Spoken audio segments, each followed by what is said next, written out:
Today we will be dwelling into the area of labor laws.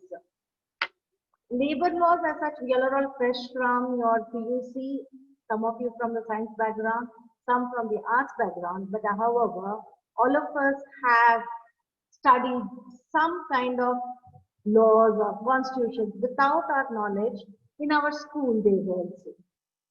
Correct?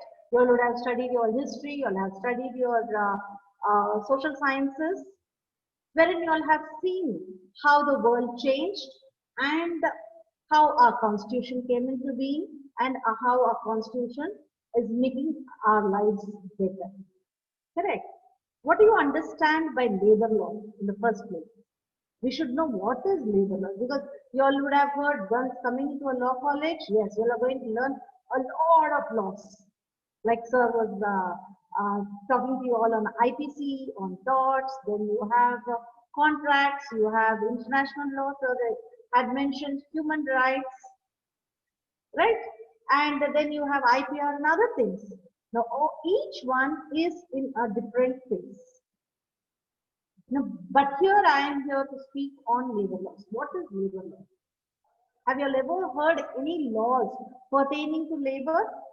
You would have heard in your house, your parents talking, anyone on wages, any act that you all have heard or recollected from your parents. Anyone can answer me?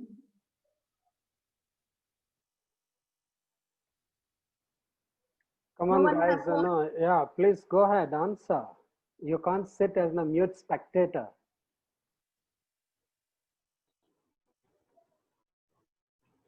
Yes, go ahead. Currently, maternal leave amongst the working class has been exceeded for even in South Asian countries, which was not there previously. So that's a reform. A maternity leave, yes. You mean to say? Yes. So we have something called the Maternity Benefit Act for the women. Anybody else? Any other act? Minimum Wages Act. Very good, perfect. Minimum Wages Act. Anybody else? Well, why do we need labor laws? What is labor law? And how is it going to help us? Yeah, one day or the other, all of us, you all are all law students, very good. You all are going into litigation, or you all will be joining a firm, or you will be starting your own enterprises. Right? Wherever you go, there is something that governs the relationship between an employer and an employee. Correct? If you all have heard initially in the American Revolution or the French Revolution, there we had something called slavery. What was slavery? Slavery was master-slave relationship, where the master was always on the hoovering area. He wanted to take control of his workmen. And these slaves, if you'll find from the time of Aristotle, it was a norm of the day. It is okay. It is okay to have slaves. They never ever saw, looked at it as human. They were never considered. They were considered as chattels. But then over a period of time, with the great philosophers and jurists, they came to realize that every human has to be valued. And there needs to be given their rights. Right? And this way they tried to bring about a relationship wherein they had to resolve them. And that is how the American Revolution was fought, where one of the areas was to remove slavery. If you look into the French Revolution when you're studying their history, there also there was class struggle between the commons, the nobles and the clergy, where the commons were made to suffer, take all the work within them and not be paid properly. And with all the changes in the over the period of time, the civilization being improving, with the science and technology coming in, we had the Industrial Revolution. The Industrial Revolution threw open the gates for anyone and everyone to start their business and to enter into trade and business. But then they had also created another class called the haves and the have-nots. Right? The haves were the employers and the have-nots were the poor working class who came down to work for the employer. Now, at that particular period of time, when everyone wanted to make money, the employer always wanted to exploit the workman. And if you'll see, they were not even given the right to form an association. Today, we all of us very easily form groups. Just 2 or 3 of us join together. We hit on, and then we go out to a party. We just say, come, let's sit up and talk, or go have a cup of coffee, or go out to a hotel to have a lunch or a dinner. But then that was not allowed. When you form an association, what do you talk? Initially it will be anything outside, any information. Then afterwards, you start talking about that something is common among you, what you are trying to figure out. Why are you there in that association? So the workmen initially were so much tortured by their employers, they were not even allowed to form association. So now came the unrest, and they felt, no, we need to join together. Only when we are together, we can definitely raise a voice, ask for certain safety measures, ask for certain welfare measures, ask for certain security measures, right? And that is when they tried to put across to the employers. Now, this move was a very good move over the international line also. Meanwhile, if you look into the Indian scenario, we were under the colonial rule, the Britishers. The great Britishers, they came in, they started the industries. You find the cotton and textile industry, the paper industry, the jute industry. And when they came in and they found that they wanted to get control, they initially brought in legislation that favored them as an employer. That was not right.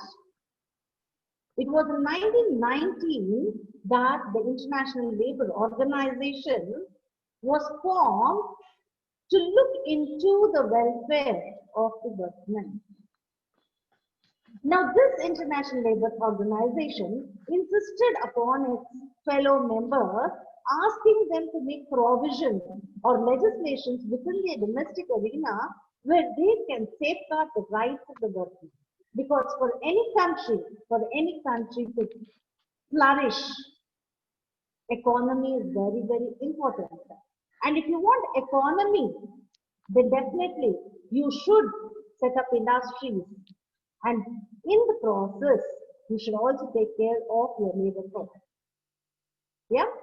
So first fight or first step towards the union was the workmen asked the right for association because they weren't allowed to join together. They were not allowed to talk together because immediately the employer knew when 2 people join and they try to revolt, then he will be nowhere.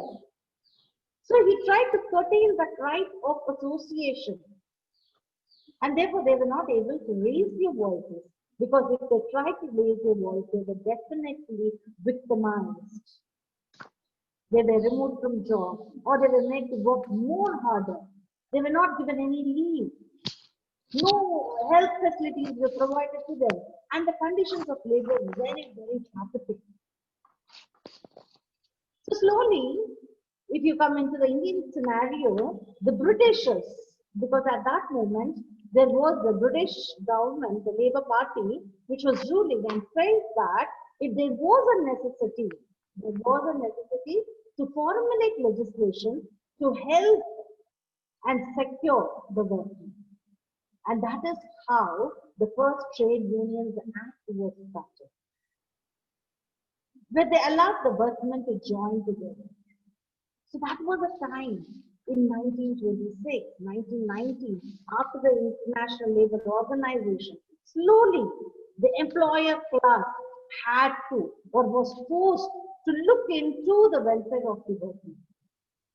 Then because of the working atmosphere being bad, there were always accidents, right?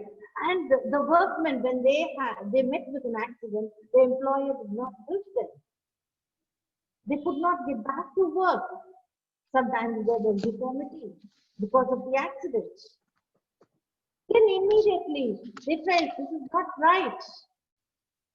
For the employee it was okay, but for the workman it was not okay. He needs to feed his family. He needs to take care of everyone at home. That is when they requested, and then the Workmen's Compensation Act was passed, wherein the act looked into that when any workman meets with an accident in the place of work or arising because of the work, he needs to be paid a compensation. Sometimes there are occupational diseases also that come up because of that particular employment. So even then, he needs to be taken care. Health facilities needs to be provided. And who should be held liable? Like sir was saying, the companies especially, they go scot-free.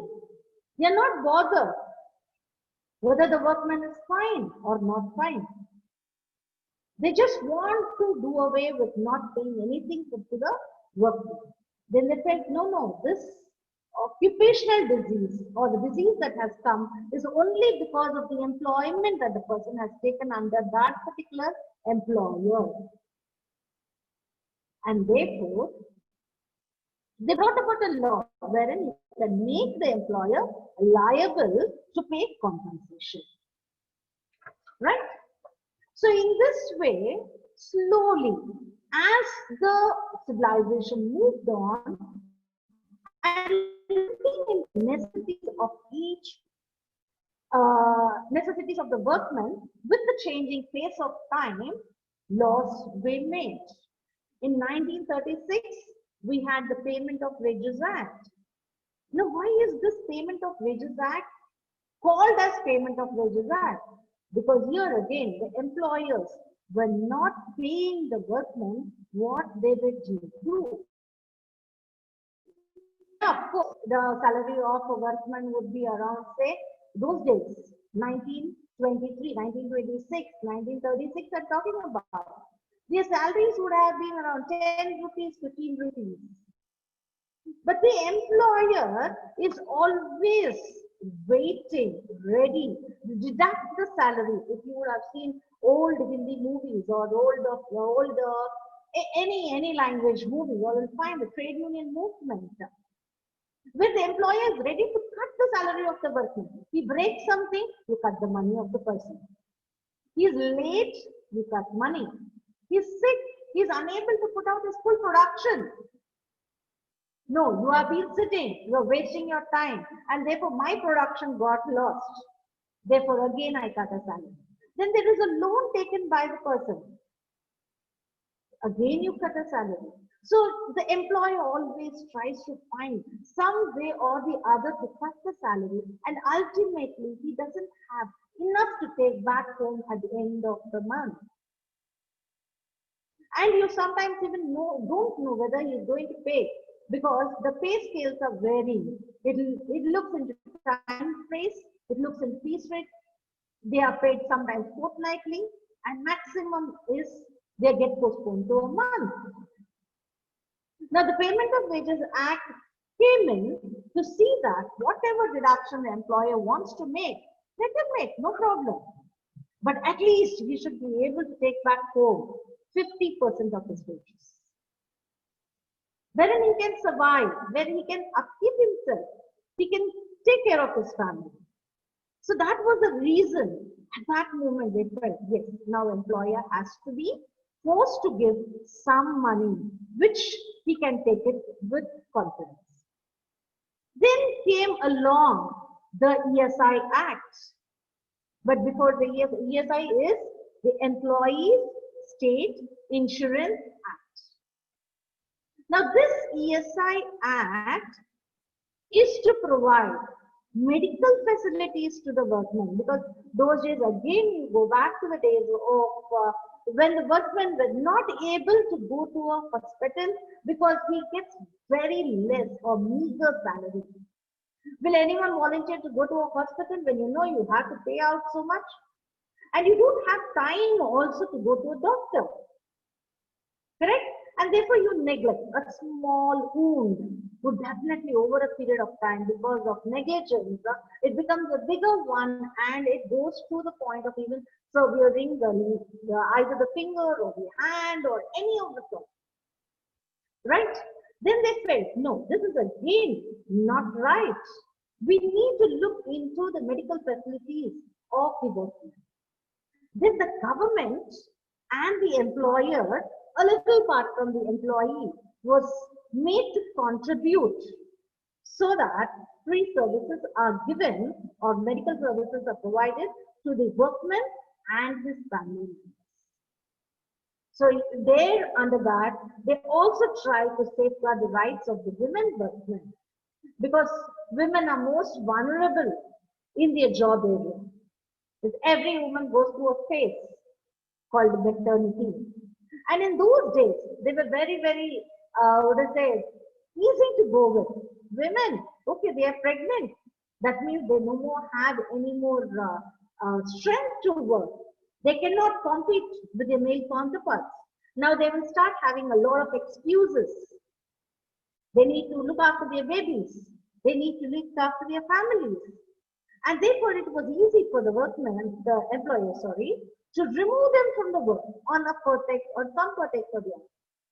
To safeguard these rights under the ESI, they brought about a rule where they said, yes, women workmen also need to be taken care of, given some leave, so that she takes, that is paid leave, where leave is paid, and she takes some rest, finish her nurturing time, and then she can get back to work. And same thing with the family members also feel sick. There is something called sickness benefit, then disability benefit, and they try to bring both compensation and medical facilities to the workers. During the same time, the Industrial Disputes Act of 1947 came in. Why do we need this act? Then we have been looking into many areas. One, we saw the Trade Unions Act, we saw the Workmen's Compensation Act, now we saw the ESI. And there is always a struggle, a dispute between the employer and the employee. Employee wants to asking the workman, the employer to reduce the hours of work. Because in those days, a child itself had to work up to 12 hours. Laws need to be brought about to safeguard the rights of the child. Even for women, it was tough. And men, no rules at all. They were worst. Right? When a child works for 12 hours, just imagine an adult male working for how many hours? They were not spared. So there was a tug asking for reduction of hours of work, better wages, better working conditions. And when the workmen joined together as a union and asked for their rights, the employer did not want to give. So there was a struggle. And when there was a struggle, there were something called strikes, which you all would have heard. The workmen went on strikes. The employer had another weapon. He used to very comfortably lock down the place of employment and said, you go home and sit. You don't want to. You want to fight with me? Fine. I lock the place of employment. So there is no work, there is no salary. Now all these are disputes which need to be settled. So where do they go to settle them? Right? So they, under the Industrial Disputes Act, they set up authorities. Authorities who tried to rift whatever was between the workmen and the employer. When they knew at the ground level they weren't able to resolve the disputes, then they formed certain adjudicating bodies like the Conciliation Board, Labor Court, Industrial Tribunal, National Tribunal, and arbitration. Through which they said you can resolve your disputes. By resolving the disputes, what happens? The place becomes a better place to work in. because there is an amount of peace that is prevalent. Right? Now, all these were happening before our independence. These were the certain legislations, and there are some more legislations that came during this period. But then after that, we had our independence and our beautiful constitution came into play. Now, this constitution was made in such a way that it tried to protect every person, every citizen under its ambit. Right? If you'll read the preamble, you would have read the preamble in your school days. We the people, right? It starts off. What does it say? It says that definitely we are going to safeguard justice, equity, and what is the third one? Justice, equity, and what is the third way of resolving? Liberty. These are the three areas, right? That the Constitution has promised everyone that we in our sovereign secular republic, we will look into our citizens and see that everyone is equal. Everyone gets liberty and justice. Right? And from this perspective, they gave us something called fundamental rights and directive principles of the state policy. The fundamental rights, all of you would have read equality before law. Right? In your school civics, you all would have learned Article 14, 15, we have freedom of speech, freedom of association, freedom of movement, then right to life. Now these rights, some of them were concentrated on the area of workmen also. Article 14 says that everyone should be treated equally without any discrimination. That means every workman can work anywhere he wants. And he should be given that freedom to choose a profession of his choice. Under 15, it says the state cannot discriminate them. Article 16 says everyone should be given an opportunity to work either in the public works or in private work, anywhere. Right? Then we had the Article 19, which went on to say that freedom of association has to be given, because without association, no one can go forward. We need to express. The freedom of association gave the right to the workmen the area of collective bargaining, where they said the workmen together shall go before the employer. They could sit across and they can put out their issues and resolve them. Right? And then Article 21 went on to say that everyone had a life. Now, what kind of a life? Life of dignity. That means you should get good wages. You should be working in an environment where you are able to grow, where you are able to exercise your rights. And with this, what happened was, we had something called the directive principles of the state policy. Before I can go there, there is also Article 23 and Article 24, which are very, very important from the labor point of view. Article 23 prohibits every kind of bonded labor. See, on the international level, when I started it, I said there was something called slavery. On the Indian scenario, the word was not slavery, it was bonded labor. Right? Now, what is bonded labor? When a workman is unable to withhold himself, he takes a loan from the employer. In return, the employer very well knows this fellow will not be able to return it, or to see that he never ever returns it. The interests are so high. Now what he does is he pledges not only his labor, He pledges the labor of his wife. He pledges the labor of his siblings, of his children, the next generation. And you continue to work under that particular person without any salary, without any wages. Yeah, now that was a big menace, and the constitution felt that the rights of every human has to be safeguarded. So this is something a very, very notorious practice that was being taken place. And therefore, the Bonded Labor Prohibition Act was brought in because of this particular act. Then we have Article 24, wherein it says you have to prohibit child labor. As I was telling you, children were also made to work for 12 hours. Now, when you make a child work for so many hours, are you not taking away the childhood from the child? Just because the parents are bonded, just because the parent is unable to, because those days we did not have something called the family planning. The more the number of members in your house, the more the earning capacity of the family. So you get more money, you get more food. That was the logic behind. And therefore, parents never hesitated in sending the child to work. Now that is a very, very heinous practice, where you cannot allow a child to be taken off their childhood.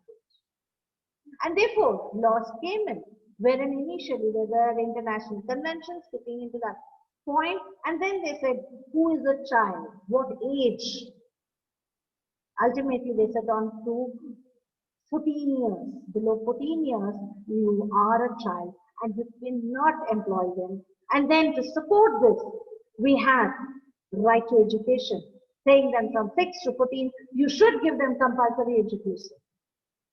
Not only compulsory education, again, to see that they are properly fed, they also saw that the educational institutions provided food and other facilities to the world. Right? So this way, we had the Child Prohibition Act. Then afterwards, the other laws, like the Equal Remuneration Acts, wherein women and men were paid different salaries. Both of them were carrying out the same work or similar work. So they had to remove away that particular discrimination. They said, no, if it is of the same work of similar nature, then both of them need to be paid properly. But still, under unorganized sector like construction companies and others, they are still not paying the women the need that is required. Then came in the Maternity Benefit Act. Under ESI, we saw women are protected, but women, labor women are protected. Who are working class are protected. A certain slab. What about women who are in the administrative line, who are in the executive, who are CEOs of companies? They are also women. Their rights also need to be safeguarded. And so came the Maternity Benefit Act covering all sections of women who are working.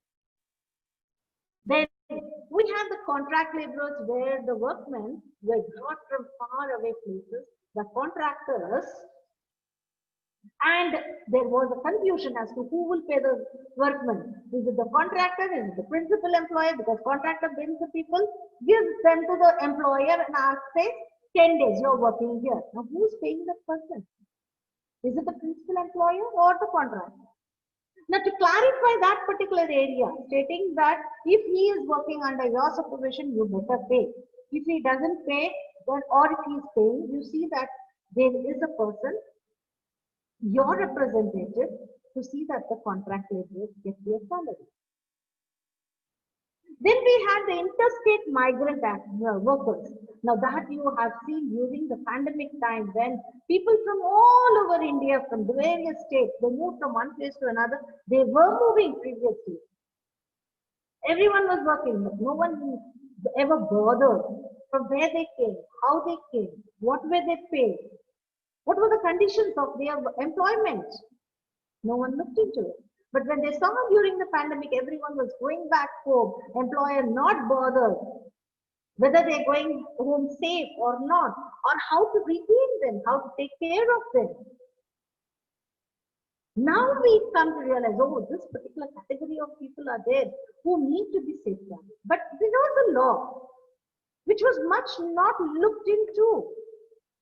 And then we had, after the case of Vishaka, the sexual harassment at workplace, where women are vulnerable again, and harassment was happening to them. They had no voice. Ultimately, it was the judiciary who took an initiative and thought, no, from the international perspective, we do have laws. So we need to protect our women here. And they adopted and got a bill ready and waited for the legislature to come out with a law. Now you'll find the laws that we made over a period of time was made as per the necessities. As and when we felt that it is important, we brought about the law. Correct? So this way we went on moving, and till 2013 there were enough laws. Then we had newly called the Unorganized Labor Act, where some part of unorganized laborers were also safety. Now suddenly there is something called, we have around 40 and odd labor legislation in this way, like plantation labor, mines labor, everything. The government has come up in its process of clubbing all these laws into 4 pockets. Right? It started bringing about a code of labor. Now they divided, or they tried to bring all these various legislations, what I told you all, into 4 areas. One is called the Code of Wages, another one is called the Social Security Code, another one is called the Industrial Relations Code, and finally it is called the another one which is called the one more. Anybody who can give me? Have you read in the newspapers that Code of Wages is going to be implemented? There is an Industrial Relations Code, Social Security Code. Have you heard? Anybody? I think we need to take a quiz right now because everybody's busy on their own gadgets. Oh, it looks that way. Maybe, yeah. Ajay Raj, are you okay? Yes, sir. Okay. Yes, sir. I'm going to ask you a quiz right now. In the last 40 minutes lecture, ma'am has said so many things. I'll ask one question. Now I will point out with the names and ask the question. Ajay, tell me that when was the International Labour Organization was established? I don't know, sir. I was eating, sir. Sleeping in the class. No, sir. Eating, sir. Eating, okay. No problem, because I appreciate your honesty. But however, we need to have a little. Yeah, I'll come, Sudarshan. Thank you. I will come back to you. Now, Pravalika.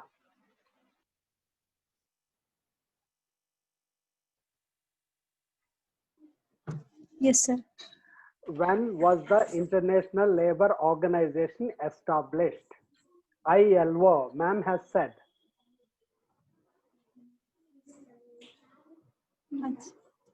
Actually, I don't recognize that. That is what. See, I'm like a student listening every day and every lecture. I remember. Okay.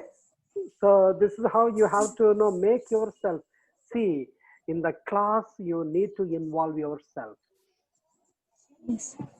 Okay. Vignesh, can I have an opportunity to see you at least once? Vignesh. Amrita, thank you so much. Amrita and a few other people have told that's very good, fantastic. I'm not going to disclose that year. That's good. Hussain has mentioned, Amrita has mentioned, Vignesh, and even Sudarshan. No, I know that because his smiles can tell us that he is. Thank you. Perfect. His smiles can tell us that he is listening. That's why I did not ask Sudarshan. Vignesh, Good morning, sir. good Yes, sir, tell morning. me. Yeah, so I think you need to bit illuminate your room to make yourself visible to us. Ah, that's perfect, my dear friend. Thank you very much. So sorry for disturbing you, but can you please tell us that, uh, when was this International Labour Organization established? So now, 1919. very good. Thank you.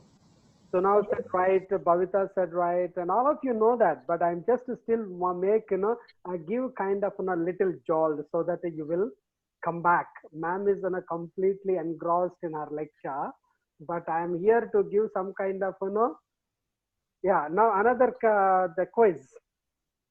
Can I ask the question? Anybody can answer. That is, with regard to sexual harassment, what was the case ma'am has mentioned, which the Supreme Court has come up? What was the case which decided by the Indian Supreme Court to address the problems of, sexual harassment of work women in the workplace? Anybody?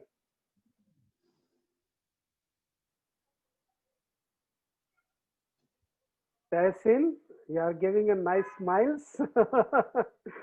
Kavya, No, Vishaka. very good, perfect. No, it's a very good. Thank you so much. Give a big applause to our friend Kavya and others as well. Okay, that's thank you guys. So we should remember that one. So this is how we need to involve. Why I'm saying that, though you are in a first year, we are bringing my question to you all of question to all of you is that, what is the relevance of labor law in today's context?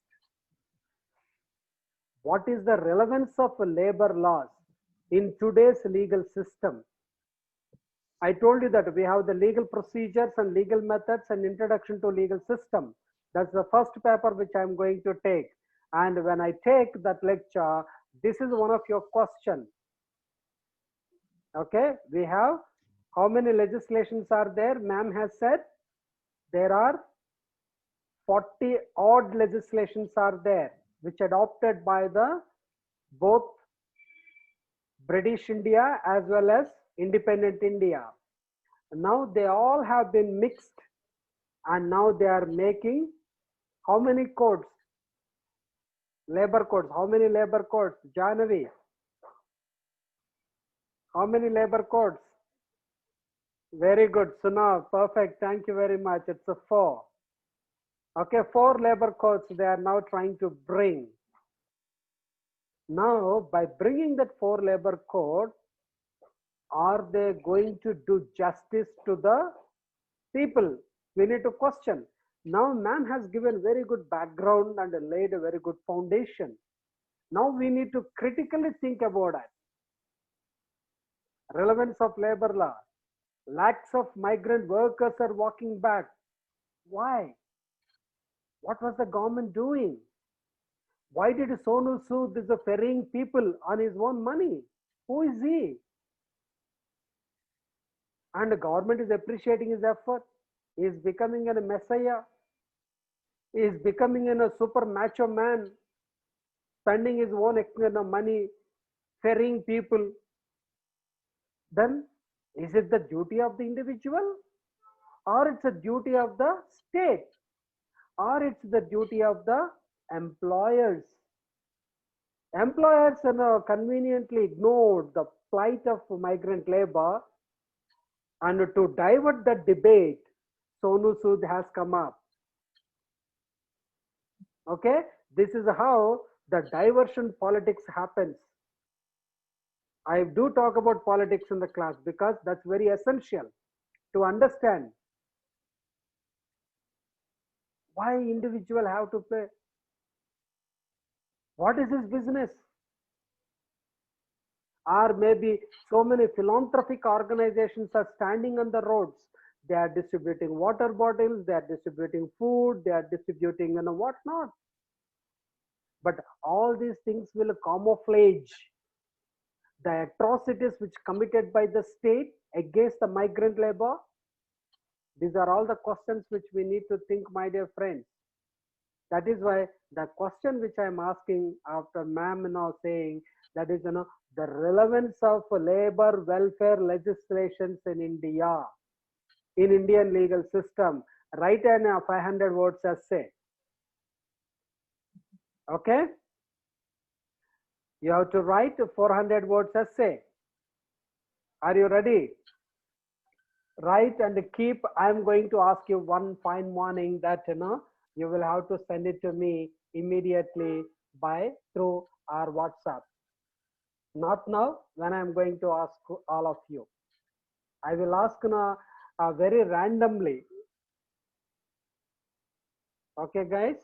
Now let's continue. Let us wake up and just pay a little bit of attention. I know that according to the neurological sciences, students will not have more than 20 minutes of concentration. That was earlier. But today, not even 3 minutes. 3 minutes is much more, because we have disruptive technologies are invading into our lives. Disruptive technologies are invading into our lives and our personal space, and learning process has been reduced very drastically. Maybe 30 seconds, if mobile is not zooming, maybe buzzing, or maybe if you not get, you feel that oh, everyone has forgotten me in this world. Okay, immediately our 50% of our attention is diverting on this social media gadgets. Bhavya, getting the point? Sir. Are you getting the point what I'm saying? Yes. Perfect. Yes, sir. And the first thing, you have to learn speaking in the class. I don't spare anyone. Okay, that's good. I'm repeating the topic, and one of our friends, she asked, Raghavi has asked, sir, I have something to talk to you. Okay, that's enough, fine. Yeah, that's enough. Who has written? That was the last message. Rashmita asked, sir, can you please tell the topic for essay? The topic for essay is that relevance of labor welfare legislations in the current legal system. The relevance of labor welfare legislations under the current legal system. Why we are calling as labor welfare? Ma'am has told, under the directive principles of the state policy, it is the duty of the state to provide welfare measures to the employees and working class of this country. Okay, so please be attentive.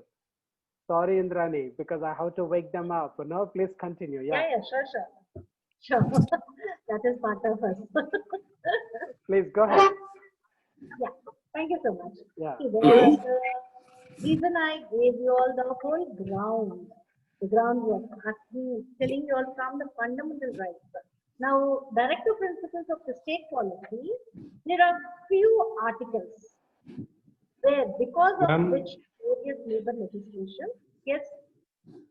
Ma'am, I think you have left one code for the 4 labor codes. Yes, social security code, the fourth one. The fourth Could one you is please repeat that 4 also, ma'am? occupational health and safety. Code Okay, on occupational safety, health, and working okay, ma'am. conditions. That is the Okay. fourth code. Okay. Go on to the codes. There are these few directive principles of the state policy, wherein because of the initiative taken by the state, that the other labor legislations were brought about. Like Article 39A, wherein it says that it is the state's duty to strive to see that all men and women have adequate means of livelihood. That means, again, no discrimination on the sex. Everyone should be given an opportunity to work. Correct? And then we have Article 39B, equal pay for equal work. Again, no discrimination on the basis of sex. Article 41, right to work to the best of his ability. So, I have an ability to work in a certain area, then I should be able to take up that particular work. At the same time, right to education for children. Now, keeping this as the basis, 21A was formulated, where it became right to education. Here it was a direction to the state, asking them to look into the education of the children. Right? Then we have Article 42, wherein it is the duty of the state to uplift the working conditions of the workers. That is the employment, and see that there are human conditions of work. And also to provide maternity relief to the women. Article 43, wherein it speaks about living wages. That is, you have to give the workmen a wage that they are able to sustain themselves. So then they came up with the Minimum Wages Act, wherein the responsibility of the state is to see that living wages are provided. However, they felt living wages will be a little higher, therefore they stuck up to be only up to the minimum wages. However, this minimum wage should not only include his wage, but also to include entertainment, education, and other health provisions also. Right? With the help of this, we have the various labor legislation. Now, as or over the period of time, now the government now suddenly has come up with a conclusion of putting up these various legislations into various codes. And for this, what they are doing is, they are amalgamating the legislation. Like if you take the Code of Wages, the Code of Wages goes on to add within it the Payment of Wages, the Minimum Wages Act, the Equal Remuneration Act, the Payment of Bonus Act. All that has to do with the wages it's trying to put into the. But the question is, how far will an employer execute it? Then this wage code was the one which the government was trying with all might to push it in. It has come, it has been adopted, but only till the date of enforcement. Again, the government went ahead in passing away the other three codes also. The other code, Code on Inflation, when they tried to bring in the Trade Unions Act, the Industrial Standing Orders, and the Industrial Disputes Act.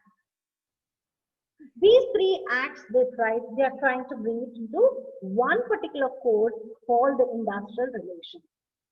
But then here again, a fight that went along over the centuries in the history, where we always saw that the workmen wanted to fight for their rights and they achieved success by being together, today are forced to form only one union under this particular code.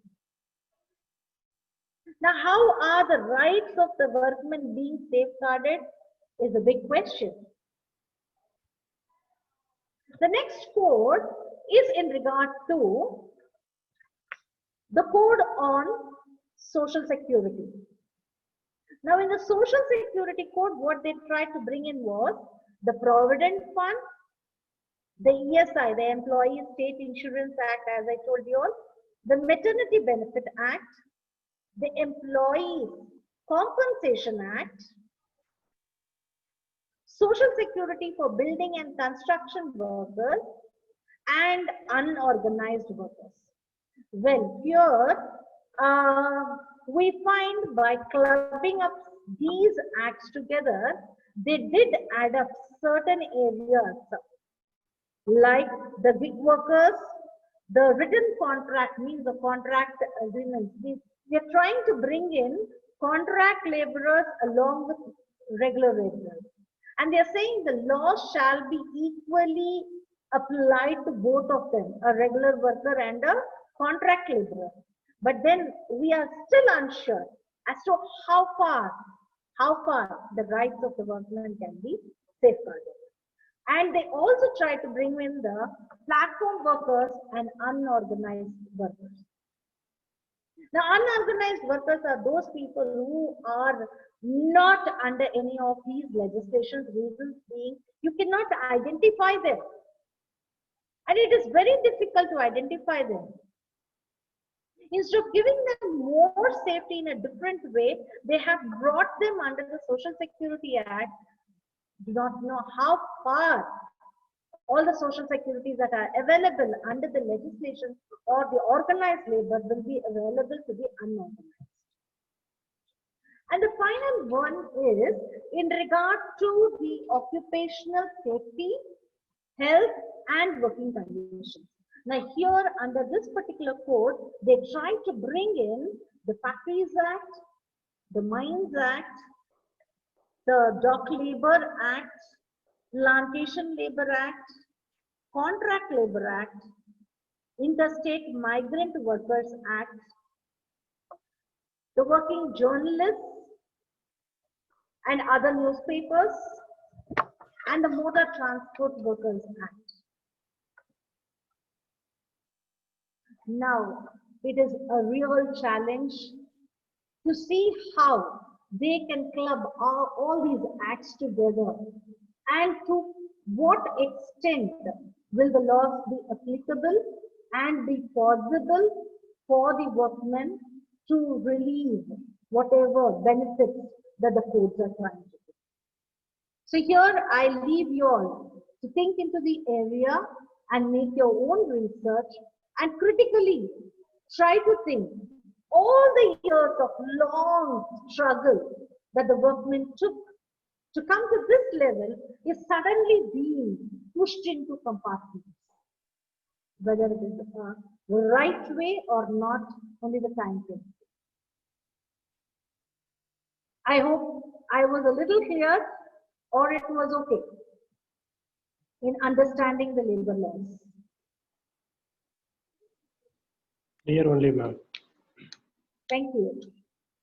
Anybody have any doubt to ask me? Ma'am, Yes. can you again explain the industrial relations? What acts come under industrial relations code? The Industrial Disputes Act, the Standing Orders Act, and the Trade Unions Act. Thank you, ma'am. Thank you. Yes.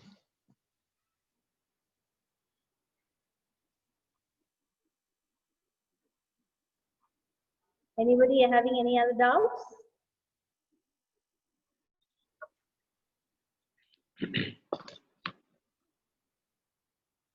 So guys, this is only a beginning of introducing labor laws. And I have my own agenda why I'm introducing first day, first class with labor law. We are all very conveniently ignoring certain things. And whatever the state says, we are believing that.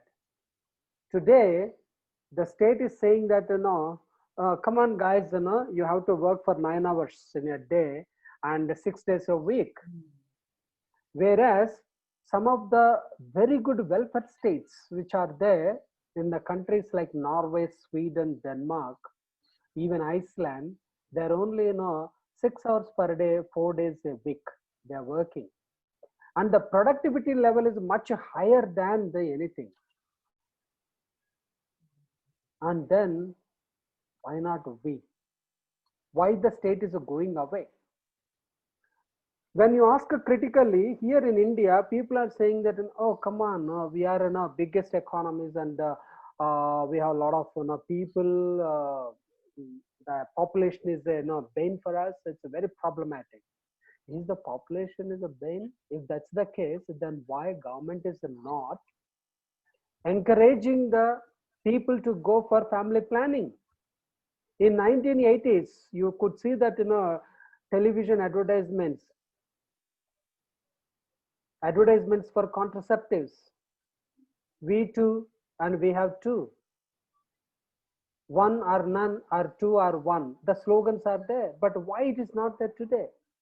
Today, population is a mechanism to enhance the marketability and consumerism.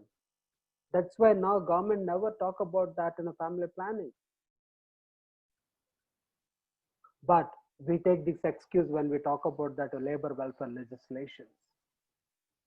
And in social media, we say that India 37% are that, 37 this, and all the people have migrated to abroad. And Microsoft is headed by India, that company is headed by Indian, this company is headed by Indian. Why they are going there? Why they are not settling in India? Because we don't have the sound labor welfare legislation. But they create animosity among the people, saying that no, we don't have opportunities. When we are the biggest economy, we have the 1.3 billion population. When you don't have opportunities, you have opportunities only in the countries where you have 8 million population, 6 million population, 4 million population, where they have opportunities, and we don't have opportunities for people like Sundar Pichai and others. It's not that. It's the biggest a political construct the state is making in order to create a benefit to the corporate class and give away or wind up labor welfare legislation which can suit to the requirement of the agenda of the corporations.